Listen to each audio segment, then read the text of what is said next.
8 minus 8 gives us 0. And again here we have 8 minus 8. So 0 times 0 is just 0. But this answer is not correct.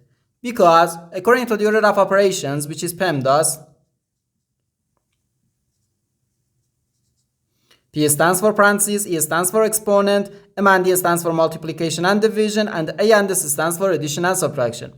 First we have to do parentheses, then exponent, then multiplication or division, and finally addition or subtraction. Remember that multiplication and division have equal priority and we have to work from left to right. And the same applies to addition and subtraction. In this expression, we have two subtractions and one multiplication. According to the PEMDAS, multiplication has higher priority than subtraction because multiplication comes before subtraction. And when we have more than one subtraction in an expression, we have to work from left to right. So therefore, first we have to do this multiplication, then this subtraction, and finally this subtraction. If we do this subtraction or this subtraction before this multiplication, it is wrong.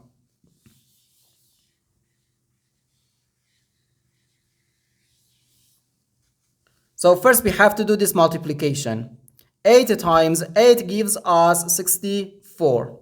So we have 8 minus 64 minus 8.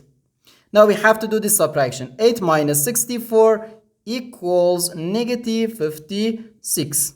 So negative 56 minus 8, which equals negative 64. And this is our final answer to this problem. The correct answer is negative 64.